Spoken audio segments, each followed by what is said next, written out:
नमस्कार जौहर साथियों, स्वागत है आपका हमारे YouTube चैनल में। आप झारखंड के किस जगह से समाचार सुन रहे हैं, कृपया कमेंट बॉक्स में लिखकर हमें जरूर बताएं। तो आइए जानते हैं झारखंड से जुड़ी तमाम प्रमुख खबरों को। इससे पहले अगर आपने अभी तक इस चैनल को सब्सक्राइब नहीं किए हैं तो चैनल को सब्सक्राइब करके बेल आइकॉन को भी प्रेस कर दीजिए। झारखंड में बिजली दरों में हो सकती है बढ़ोतरी, 21 अगस्त से जनसुनवाई। दरअसल आपको बता दूं कि झारखंड बिजली वितरण निगम JBVNL की बिजली दरों में बढ़ोतरी हो सकती है। निगम की टैरिफ प्रस्ताव पर निर्णय लेने से पहले जनसुनवाई का कार्यक्रम जारी कर दिया गया है। झारखंड राज्य विद्युत नियामक आयोग की ओर से JBVNL के प्रस्ताव पर उपभोक्ताओं और स्टेक होल्डर्स से आपत्तियां मांगी गई हैं।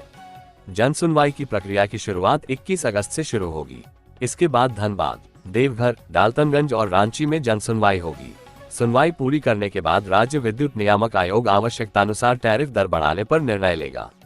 आपको बता दें कि उल्लेखनीय है कि JBVNL ने वित्तीय वर्ष 204-25 के में प्रति यूनिट घरेलू बिजली में 2.85 रुपये बढ़ाने का प्रस्ताव पूर्व में दिया है। वर्तमान दर 6.65 रुपये प्रति यूनिट दर है। इसके साथ फिक्स चार्ज में भी बढ़ोतरी का प्रस्ताव है। JBVNL ने टैरिफ प्रस्ताव जारी कर उपभोक्ता से आपत्ति भी मांगी थी। हालांकि चुनाव को देखते हुए ये संभावना जताई जा रही है कि ज्यादा लोड उपभोक्ताओं पर पड़ेगा। जनसुनवाई की प्रक्रिया समाप्त होने के बाद राज्य विद्युत नियामक आयोग दरों की घोषणा करेगा। झारखंड में अगले 3 दिन सक्रिय रहेगा मॉनसून, बारिश को लेकर अलर्ट, तापमान में भी गिरावट। दरअसल आपको बता दूं कि झारखंड में मॉनसून के अगले 3 दिनों के दौरान सक्रिय रहने का अनुमान है। मौसम विभाग के अनुसार झारखंड और पश्चिम बंगाल के ऊपर एक साइक्लोनिक सर्कुलेशन अब भी कायम है। इस दौरान राज्य के कई हिस्से में बारिश होने की उम्मीद है।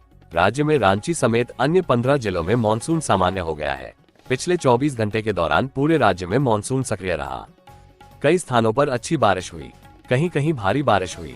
सबसे अधिक बारिश बोकारो और पेटरवार में 172.5 मिलीमीटर दर्ज की गई, जबकि देवरी में 82.5, पालगंज में 80.0, नंदाडीह में 78.8, राजमहल में 76.2, झिकपानी में 72, पलामू में 67, सिमडेगा 53.6, जमशेदपुर 48.8, गढ़वा 42, सरायकेला 43, रामगढ़ 42, खूंटी 36.8, गिरिडीह 35.2, पूर्वी सिंहभूम 32.4, लातेहार 30, गुमला 30 और लोहरदगा 25 समेत पूरे राज्य में बारिश हुई। रांची में 28.8 मिलीमीटर बारिश दर्ज की गई। आपको बता दें कि रांची में अब तक सामान्य वर्षापात 609 मिलीमीटर की तुलना में 602.9 मिलीमीटर बारिश हुई है।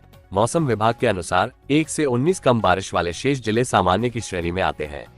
बारिश से राज्य में अधिकतम तापमान 1 से 2 डिग्री सामान्य से नीचे है। रांची का अधिकतम पारा बुधवार को 28.2 व न्यूनतम 23.8 डिग्री दर्ज किया गया, जबकि 6 जिलों में चतरा, देवघर, पूर्वी और पश्चिमी सिंहभूम, लोहरदगा और पाकुड़ जिले में 30 से लेकर 53% तक कम बारिश हुई है।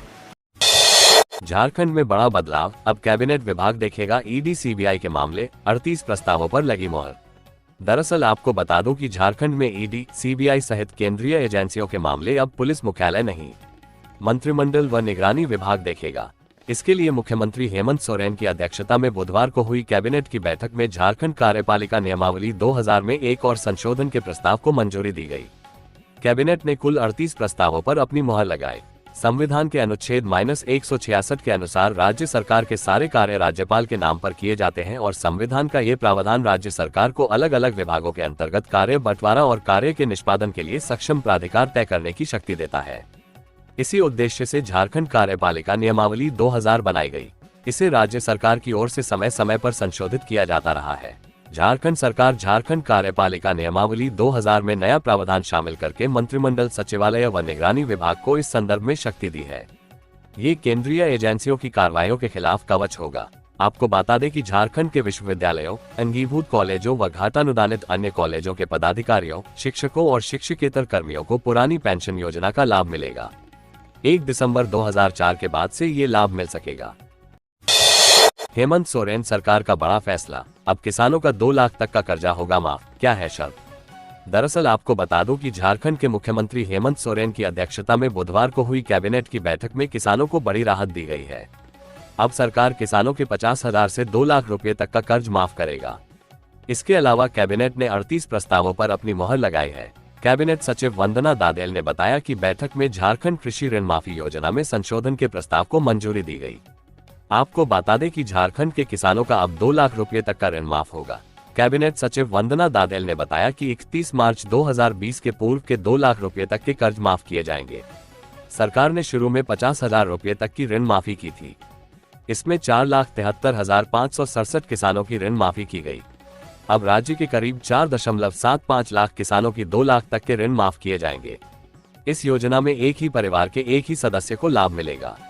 इसका सत्यापन किसी भी प्रकार के राशन कार्ड से किया जा सकेगा। आवेदन के लिए आवेदक से ₹1 सेवा शुल्क के रूप में लिया जाएगा। इसमें राज्य सरकार को 750 करोड़ रुपए खर्च होने की संभावना है।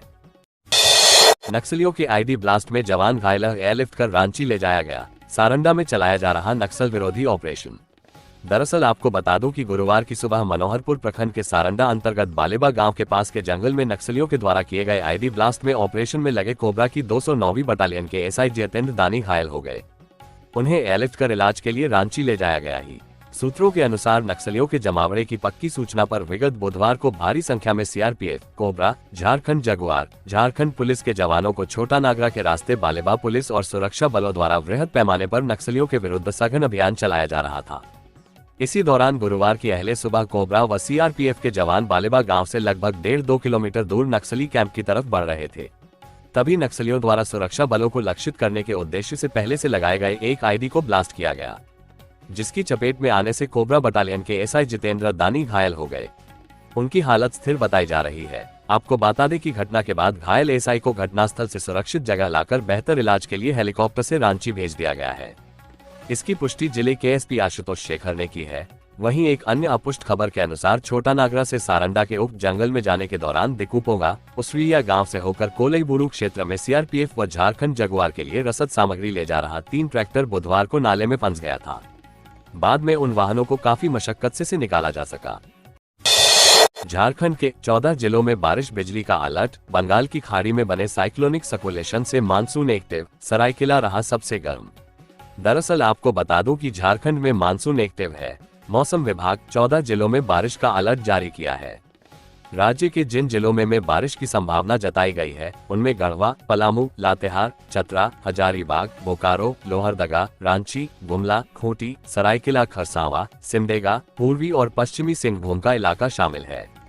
आपको बता दें कि मौसम वैज्ञानिक अभिषेक आनंद ने बताया कि राज्य में एक बार फिर मानसून सक्रिय हुआ है। बंगाल की खाड़ी में बने साइक्लोनिक सर्कुलेशन का असर दिख रहा है। साइक्लोन का खास प्रभाव आज पूरे राज्य में होगा। राज्य के कई जिलों में भारी बारिश की संभावना है। पेड़ लगाने के बाद उसे बचाने के अभियान में भी जनता अपनी भागीदारी निभाए, सीएम। दरअसल आपको बता दूं कि मुख्यमंत्री हेमंत सोरेन ने कहा कि झारखंड में जल, जंगल और जमीन हमेशा से हमारे जीने का जरिया रहा है, लेकिन आज हरे भरे पेड़ों की जगह कंक्रीट के जंगल ने ले ली है। इसका सीधा असर पर्यावरण पर पड़ रहा है। प्राकृतिक संतुलन बिगड़ रहा है। अगर हम अब भी नहीं चेते तो इसके गंभीर दुष्परिणाम भुगतने पड़ेंगे। इसलिए जनता पेड़ लगाने के साथ साथ उसे बचाने के अभियान का भी हिस्सा बने। आपको बता दें कि सीएम बुधवार को गड़खटिंगा में आयोजित 75वें वन महोत्सव को बतौर मुख्य अतिथि संबोधित कर रहे थे। उन्होंने कहा कि पर्यावरण संरक्षण की खातिर ज्यादा से ज्यादा पेड़ लगाने के अभियान का हम हिस्सा बने और पेड़ों को बचने का संकल्प लें। कार्यक्रम में सीएम ने वन समिति के सदस्यों को सम्मानित किया, कॉफी टेबल बुक का लोकार्पण किया। उन्होंने कहा कि सभी के सहयोग और भागीदारी से प्राकृतिक व्यवस्था को संरक्षित और मानव जीवन को सुरक्षित रखा जा सकता है। आज जिस तरह से पर्यावरण संरक्षण को चुनौती मिल रही है, वह मनुष्य, जीव जंतु और पूरी प्राकृतिक व्यवस्था के अस्तित्व के लिए खतरा बनता जा रहा है। ऐसे में हम प्रकृति के साथ मिलकर विकास के रास्ते पर आगे बढ़ें, अपनी जीवनशैली में बदलाव लाएं, पेड़ों से दोस्ती करें और उन्हें बचाने की जिम्मेदारी उठाएं। उन्होंने लोगों से कहा कि वे घर बनाते हैं तो उससे पहले वहां एक पेड़ जरूर लगाएं। रोजगार मेले में लगे 21 नियोजकों के स्टॉल, 230 आवेदकों को मिली नौकरी, 217 हुए शॉर्टलिस्ट। दरअसल आपको बता दूं कि अवर प्रादेशिक नियोजनालय बरटाड़ धनबाद में बुधवार को दत्तोपंत ठेंगड़ी रोजगार मेला का आयोजन किया गया। इस दौरान 230 अभ्यर्थियों का चयन और 217 को आगे की चयन प्रक्रिया के लिए शॉर्टलिस्ट किया गया।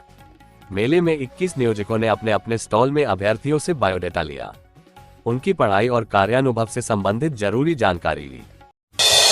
40 परसेंटाइल वाले का भी अब नर्सिंग कॉलेजों में होगा नामांकन। दरअसल आपको बता दूं कि झारखंड में स्थित नर्सिंग कॉलेजों के प्रबंधन, नामांकन व परीक्षा संचालन नियमावली में संशोधन किया गया है।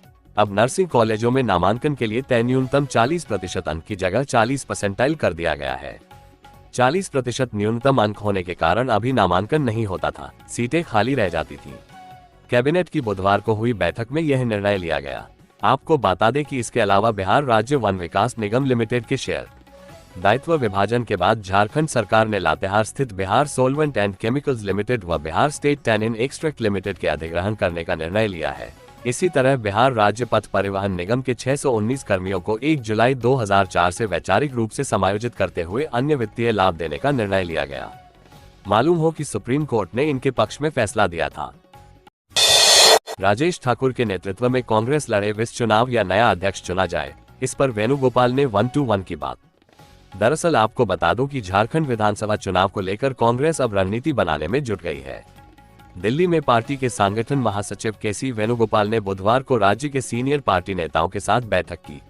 वेणुगोपाल ने बैठक के बाद सभी कांग्रेस नेताओं ने 1-to-1 बात करके ये भी जानने का प्रयास किया कि झारखंड विधानसभा का चुनाव वर्तमान प्रदेश राजेश ठाकुर के नेतृत्व में लड़ा जाए या फेरबदल की जरूरत है। सभी नेताओं ने इस संबंध में अपनी राय दे दी है, अब इस पर लिए जाने की संभावना है। आपको बता दें कि बैठक में ये बात सामने आई कि वर्तमान में राज्य सरकार की जो भी योजनाएं चल रही है उससे आम जनता में काफी उत्साह है। लोग ये स्वीकार कर रहे हैं कि राज्य सरकार की योजनाओं से वे लाभान्वित हैं। साथ ही राज्य सरकार के प्रति किसी तरह की एंटी इनकम्बेंसी नहीं है, इसलिए सरकार तो मजबूत स्थिति में है ही, विधानसभा चुनाव में भी इसका गठबंधन को लाभ भरपूर मिलेगा। कहा गया कि महिला सशक्तिकरण पर राज्य सरकार ने 100% काम किया है, जिसमें 21 साल से 50 साल तक अनार 50 साल से ऊपर उम्र की महिलाओं के लिए योजना लाई गई है। इसके अलावा सर्वजन पेंशन योजना अलग से है। राज्यपाल ने राज्य में हो रही घटनाओं और विधि व्यवस्था पर जताई चिंता। दरअसल आपको बता दूं कि राज्यपाल संतोष कुमार गंगवार ने राज्य में हो रही आपराधिक घटनाएं और विधि व्यवस्था पर चिंता जताई है। कहा है कि अफसर बढ़ते अपराध पर अंकुश लगाएं, विधि व्यवस्था की शिकायत मिलने पर तुरंत कदम उठाएं। राज्यपाल ने कहा कि अधिकारी प्रभावी ढंग से कदम उठाएं ताकि लोगों को शिकायत का मौका नहीं मिले। बुधवार को एक बातचीत में उन्होंने कहा कि आज में आपराधिक घटनाओं के अलावा साइबर क्राइम और धोखाधड़ी की वारदातें भी बढ़ रही हैं। ऐसे में कानून व्यवस्था का प्रभावी होना जरूरी है। कानून व्यवस्था के प्रभावी हो जाने से बहुत सी बातों पर ऐसे ही रोकथाम लग जाती है। बुधवार को राज्य के मुख्य सचिव एल ख्यांगते और डीजीपी अनुराग गुप्ता ने राजभवन में राज्यपाल से की मुलाकात की। आपको बता दें कि राज्यपाल ने राज्य की विधि व्यवस्था और रांची में हुई आपराधिक घटनाओं और उस पर की जा रही कार्रवाई पर डीजीपी से जानकारी ली।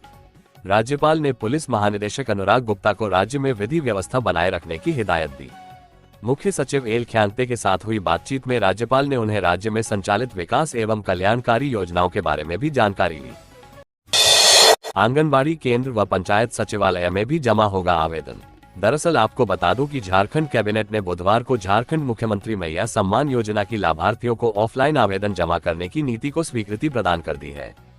इधर राज्य कैबिनेट से स्वीकृति मिलने के बाद महिला, बाल सुधार एवं समाज कल्याण विभाग रांची ने बुधवार को झारखंड मुख्यमंत्री मैया सम्मान योजना के लिए नया एसओपी मानक संचालन प्रक्रिया जारी कर दिया है। इसके तहत मैया सम्मान योजना की लाभार्थी ऑनलाइन के अलावा ऑफलाइन भी आवेदन जमा कर सकती हैं। जिला सामाजिक सुरक्षा कोषांग के सहायक निदेशक नियाज अहमद ने बताया कि विभाग द्वारा जारी नया एसओपी के तहत आंगनबाड़ी केंद्र अथवा पंचायत सचिवालय में ऑफलाइन आवेदन जमा लिया जाएगा। आपको बता दें कि मुख्यमंत्री मैया सम्मान योजना की लाभार्थी सुविधा अनुसार कहीं भी ऑफलाइन आवेदन जमा कर सकती है। विभागीय निर्देश के तहत महिला, बाल विकास एवं सामाजिक सुरक्षा विभाग द्वारा संचालित किसी अन्य सामाजिक सुरक्षा पेंशन योजना का लाभ पहले से प्राप्त नहीं कर रही हो, नहीं तो आवेदन स्वीकार नहीं किया जाएगा। रांची गौशाला न्यास को गोवंश के भोजन के लिए 7.5 लाख मंजूर। दरअसल आपको बता दूं कि झारखंड गौ सेवा आयोग की 12वीं बैठक बुधवार को राजीव रंजन प्रसाद की अध्यक्षता में हुई। हिसाग, हटिया स्थित कार्यालय में हुई बैठक में कृषि, पशुपालन एवं सहकारिता मंत्री दीपिका पांडेय सिंह ने वर्मी कंपोस्ट की खरीदारी समेत अन्य विषयों पर विचार व्यक्त किए। बैठक में 12 प्रस्तावों पर आयोग ने अनुमोदन किया। उपाध्यक्ष राजू गिरी भी बैठक में मौजूद रहे। आयोग ने रांची गौशाला के लिए वित्तीय वर्ष 2023-24 के व्यय और वित्तीय वर्ष 2024-25 के जुलाई माह तक के व्यय और वित्तीय वर्ष 2024-25 की प्रस्तावित कार्य योजना का अनुमोदन किया। रांची गौशाला न्यास रांची को 75 गोवंश के भोजन मद में दूसरी किश्त 50,000 रुपए के प्रस्ताव को स्वीकृति दी। श्री वैद्यनाथ धाम गौशाला देवघर को 83 गोवंशीय पशुओं के भोजनादि मद के लिए 47,000 रुपए व्यय की स्वीकृति प्रदान की। कलकत्ता पिंजरापोल सोसाइटी शाखा हजारीबाग को 57 गोवंशीय पशुओं के लिए अनुदान 13,000 रुपए के विमुक्ति प्रस्ताव का अनुमोदन किया। श्री कोडरमा गौशाला समिति यदुटांड झुमरी तिलैया में प्राधिकृत स्तर से जब्त कर रखे गए 27 गोवंश के भोजन मद में 9,85,000 रुपए व्यय की स्वीकृति दी गई। आपको बता दें कि इसके अलावा गौ सेवा आयोग नियमावली 2007 के नियम 12 व्यय की रीति में दर्शित सीमा में बढ़ोतरी के प्रस्ताव का भी अनुमोदन कर दिया। निबंधित गौशालाओं में हाइमास्ट लाइट के अधिष्ठापन के लिए 5 लाख से अधिक राशि के प्रस्ताव को भी स्वीकृति दे दी गई। 9 नई गौशालाओं के निबंधन के लिए जटिल प्रक्रिया को भी शिथिल कर दिया गया। झारखंड पॉलिटिक्स, जयराम की पार्टी को चुनाव आयोग से मिली मान्यता, मैदान में उतरने के पहले ही संगठन में उभरे मतभेद। दरअसल आपको बता दूं कि भारत निर्वाचन आयोग ने जयराम महतो की पार्टी झारखंडी भाषा खतियान संघर्ष समिति JBKSS को राजनीतिक दल के रूप में मान्यता दे दी है। JBKSS अब झारखंड लोकतांत्रिक क्रांतिकारी मोर्चा JLKS के नाम से जाना जाएगा। चुनाव आयोग ने JLKS को राजनीतिक दल के रूप में मान्यता प्रदान की है। निर्वाचन आयोग की ओर से जल्द चुनाव चिन्ह जल्द चुनाव आयोग के प्रिंसिपल सेक्रेटरी दिलीप कुमार वर्मा ने JLKS के केंद्रीय अध्यक्ष जयराम महतो को पत्र भेजकर इसकी सूचना दी। अब चुनाव आयोग जल्द ही झारखंड लोकतांत्रिक क्रांतिकारी मोर्चा को चुनाव चिन्ह आवंटित करेगा। चुनाव आयोग की ओर से मोर्चा को 3 चुनाव चिन्ह का विकल्प दिया जाएगा, जिसके बाद पार्टी की ओर से इन 3 चुनाव चिन्ह में से एक का चयन कर आयोग को सूचना दी जाएगी। आपको बता दें कि इधर जयराम महतो की पार्टी की ओर से भी विधानसभा चुनाव के लिए आवेदन मांगा गया है। जयराम महतो ने इस संबंध में आम सूचना जारी की है। जारी आम सूचना में कहा गया है कि ऐसे लोग जो विधानसभा चुनाव लड़ने के इच्छुक हैं, वे 8 से 13 अगस्त तक आवेदन फॉर्म भरकर जमा कर सकते हैं। रोक लगाए, खुले में गोवंश मांस की बिक्री पर झारखंड HC का रांची SSP को आदेश। दरअसल आपको बता दूं कि झारखंड हाईकोर्ट ने रांची के SSP को शहर में खुली जगहों और मोहल्लों में गोवंश मांस की बिक्री पर रोक लगाने के लिए सख्त कार्रवाई करने का आदेश दिया है।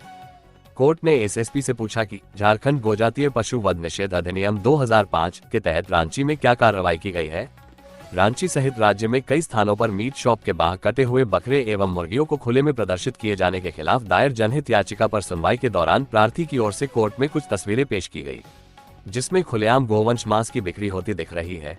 इस पर कोर्ट ने मौखिक तौर पर कहा कि अगर शहर में खुली जगहों पर यह कारोबार हो रहा है तो अत्यंत दुर्भाग्यजनक है। राज्य सरकार की ओर से महाधिवक्ता राजीव रंजन ने कोर्ट को आश्वस्त किया कि वे खुले में गोमांस की बिक्री होने की बात को वेरीफाई करेंगे। कोर्ट ने यह भी कहा कि आदेश के बाद भी चिकन एवं मीट दुकान संचालक काले शीशे का प्रयोग नहीं कर रहे हैं। कई मीट दुकानें बिना लाइसेंस के चल रही हैं, उन पर एक्शन लिया जाए। सरकार की ओर से कोर्ट को बताया गया कि रांची शहर में अवैध रूप से संचालित 70 से अधिक मीट शॉप संचालकों पर कार्रवाई की गई है।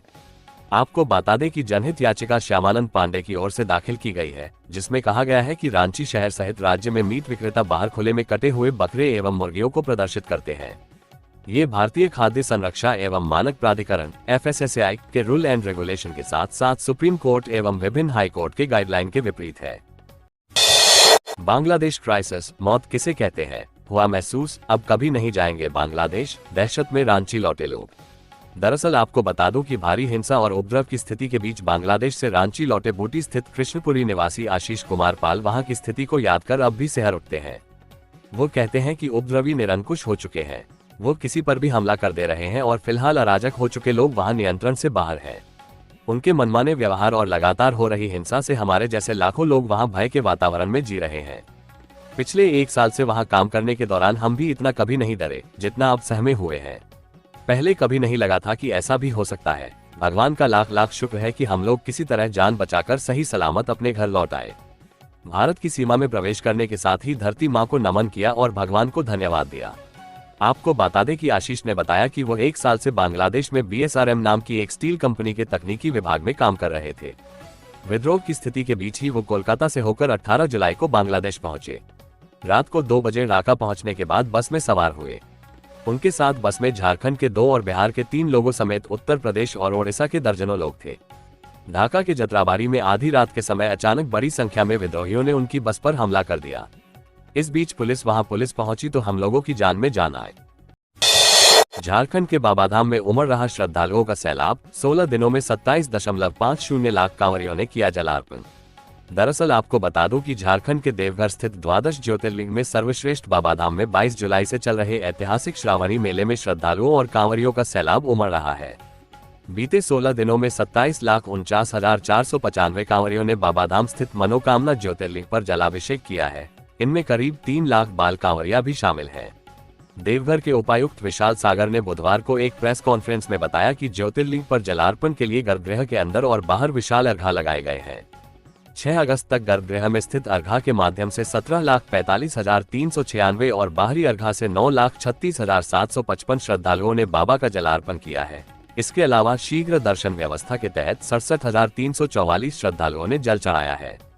आपको बता दें कि उपायुक्त ने बताया कि सोमवार को श्रद्धालुओं और कांवरियों की संख्या सबसे ज्यादा होती है। बीते सोमवार को जलार्पण के लिए श्रद्धालुओं की लगभग 10 किलोमीटर लंबी कतार लगी थी। मेले के दौरान मंदिर को विभिन्न स्रोतों से अब तक 2,88,26,000 रुपए की आमदनी हुई है। क्या हेमंत सोरेन को कोर्ट की पेशी से मिल पाएगी छूट? 17 जुलाई को विशेष अदालत करेगी सुनवाई।